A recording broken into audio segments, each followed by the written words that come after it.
good morning guys. Ngayon magluluto tayo ng ginataang gulay, kalabasa at saka sitaw. Ngayon guys, uunahin natin yung lahok.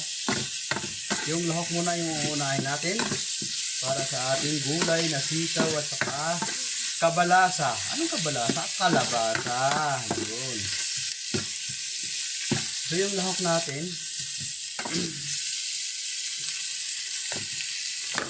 maggugulay tayo ngayon. Meron din tayong kasama sa gulay. Ito ang isdang galunggong.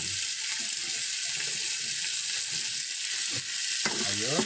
Kailangan muna natin palambutin itong ating lahok bago natin ilagay yung gulay. Kailangan ko siya lagyan ng konting tubig para hindi dumikit. Kasi mukhang napapansin ko, didikit na siya. Didikit na siya, didikit na siya, yo. Didikit na siya, didikit na siya, yo. Grabe lang mo, dami na rin, dami nyo. Nakikita nyo, usok na kasi nga didikit na siya, yo. Naghanap nyo konting tubig para yun, matanggal siya sa dikit. Okay. Kunti lang naman guys. At ngayon ay haluin ko siya. Tapos, lalagyan ko siya ng paminta. Na doon na nasunog yung sibuyas. Kaya pala yung baboy ko kulay itim. Kasi nasunog yung sibuyas eh. Ngayon guys, lalagyan ko siya ng paminta. Sa baboy pala, timplahan na natin. Para ipaglagay natin sa gulay, ay palambutin na lang natin. At pagkalambot na ng gulay, ay lagyan na natin ng gata. Pagkalagyan natin ng gata, ay kakain na tayo. At tayo ay nagutom na. Okay. Ayan na guys. Yan ang ating baboy panglahok sa ating gulay. Ito yung gulay ko guys. Kalabasa at saka sitaw. Ayan o. Ayun o. Yan. Kalabasa at saka sitaw. Hugas na yan guys. Ngayon, tatakpan ko siya para lumambot yung baboy. Tsaka ko ilalagay yung kalabasa at saka sitaw. Okay. At lalagyan ko muna siya ng cubes. Para matimplado na ang ating baboy. Lagyan ko na siya ng cubes. Para mamaya lasang-lasa na. Ilagay natin yung gulay. Ngayon, cubes na muna. Ito yung cubes. Okay. Ayan na yung cubes guys. So, nakita nyo sa gitna. Yan. Buo lang siya kasi matutunaw rin naman siya. Ayan. Haluin ko. Hahaluin ko. Ngayon, kulong-kulo na guys. Lalagyan ko na siya ng gulay. Ano nangyari? Kagaguhan naman eh. Ayan na guys, lalagyan ko na siya ng gulay. Mirmika. Ay, konti mamaya konti. Kasi baka maluto na yung kalabasa, yung baboy hindi pa. Yan, mamaya konti ilalagay ko yung gulay.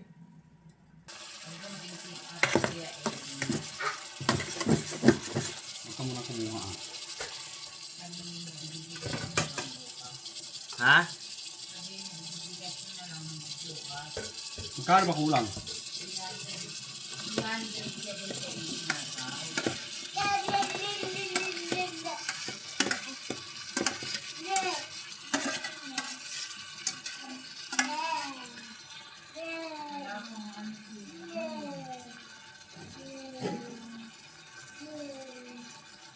Ayan na guys, nandyan ang ating gulay.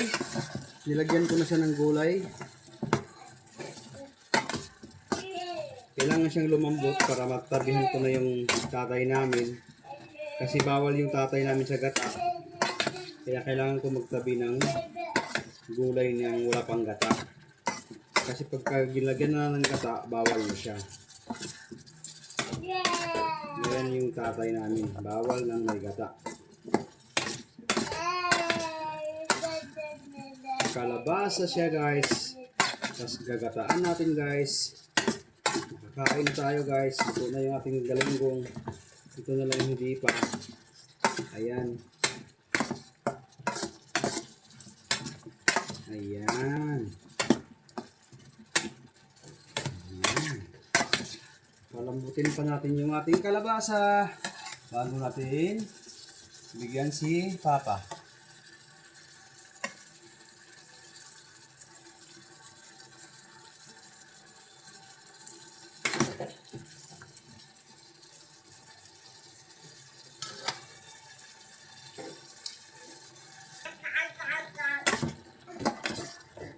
Kunti na lang at maluto na siya. Bigyan ko siya ng kunting tuyo. Bakit kaya mapagbiro ang tadhana? Lagyan natin siya ng kunting tuyo para maglasang masarap. Yay! Galing mag-shoot ah! Shoot na shoot naman tong anak ko. Yay! Di magkasya. Ang laki naman kasi ng anak.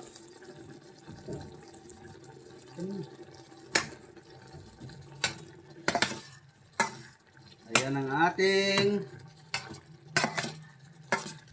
gulay for today's video. Huwag tayo puro karne, kailangan may gulay din, di ba? Kaso yung gulay may karne din, di ba? Ayaw ng papa ko na may maraming ano bang tawag ng kalabasa? Gusto niya sitaw lang. Kaso mas marami yung kalabasa kaysa sitaw. Kasi ang sitaw, ang mahal guys. 6 na pirasong buong sitaw, 20 pesos. Kaya napakamahal talaga ng gulay ngayon dahil sa ulan, bagyo. Pero naintindihan ko naman guys, kasi dati rin akong nagtatanim. Matagal akong namumuhay sa pagtatanim guys. Kaya okay lang din yung magmahal yung gulay guys, para naman yung ating mga kasamahan nga naman nagtatanim, na hanggang ngayon nagtatanim sila, ay kumikita naman sila. Tama lang din. Kasi ang hanap buhay sa pagtatanim guys, di basta-basta guys, talagang mahirap talaga. Sa totoo lang. Ulan, init, mayroon ka pang pagkakataong masugatan, malaglagan ng bato. Ganyan kahirap ang pagtatanim guys. Naranasan ko ng matagal na panahon guys. Ngayon lang ako hindi nagtatanim kung kailan nag-asawa na ako.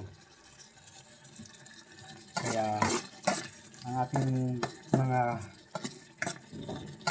nagtatanim ng mga kasamahan, mga kababayan nating nagtatanim, dapat suportado natin. Kaya kahit mahal yung gulay na manamamahalan tayo, bilhin natin guys. Tulong na natin yan sa mga magsasaka. Diba? Tama ako o tama ako. Ayan na guys, lalagyan ko na siya ng gata. Pero bago ang lagay ng gata, bukuran ko muna yung papa namin.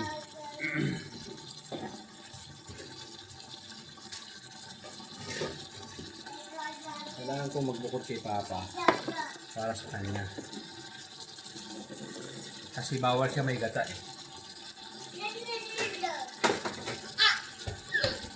Timplado na to guys, kaya bukuran ko na yung Papa namin. Kunti lang yung karne kasi baka high blood din siya. Marami sitaw kasi yun ang gusto niya. Yan, sitaw.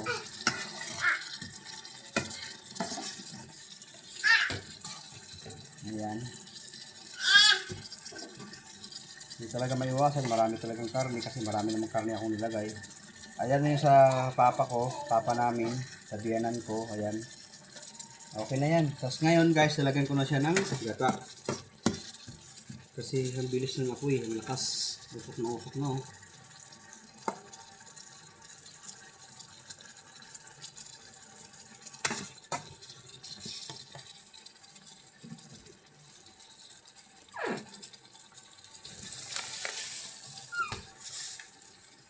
Ito yung gata guys. Poko mama.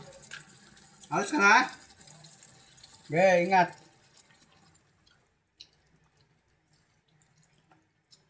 Ayan. Hoy, nagtutupi ako.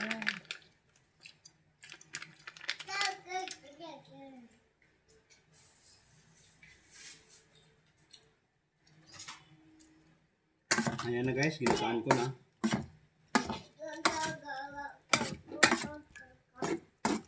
Pagka lumapot na itong gata, pwede na tayong kumain. Ito ng ating ginataang gulay. Maraming salamat po sa pagtanaw. God bless.